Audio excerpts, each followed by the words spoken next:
గుర్తుపెట్టుకో boss, cute అమ్మాయిలు తిరుపతిలో ఉన్నట్టు సంతోషాలన్నీ కొత్త సంవత్సరంలో ఉండాలని జనవరి 1 క్యాలెండర్లో తేదీ మారక ముందే మనసులో సంబరాలు మొదలయ్యే అమాయకపు 90s రోజులు మావి. ఇక ఇయర్ ఎండింగ్ వారం ముందు నుంచే మాకున్న అతిపెద్ద టాస్క్ గ్రీటింగ్ కార్డ్స్ కొనడమే. జేబులో చిల్లర లెక్క పెట్టుకుని మరీ సెలెక్ట్ చేసుకునే వాళ్ళం. ఇక ఇయర్ ఎండింగ్ లో టెన్షన్ పెట్టే పని ఇంకొకటి ఉంది.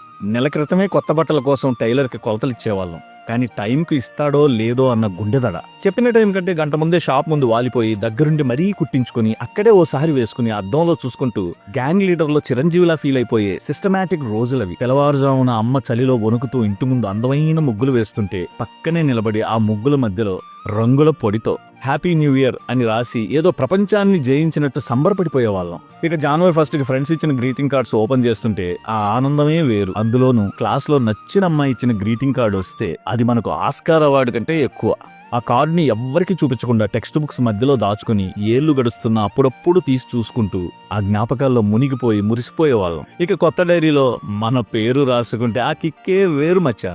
ఎందుకంటే అప్పుడు మా దగ్గర స్మార్ట్ ఫోన్లు లేవు, స్టేటస్లు లేవు, ఫిల్టర్లు లేవు. మా గుండెల్నే అన్లిమిటెడ్ స్టోరేజ్ గా మార్చుకున్న రోజులవి. ఇప్పుడు క్యాలెండర్లు మారుతున్నాయి, సంవత్సరాలు పరిగెడుతున్నాయి. కానీ ఆ 90s జ్ఞాపకాలు, ఆ గ్రీటింగ్ కార్డుల ముచ్చట్లు, ఆ కొత్త బట్టల వాసన మాత్రం మా గుండె లోతుల్లో ఎప్పటికీ పదిలంగానే ఉన్నాయి.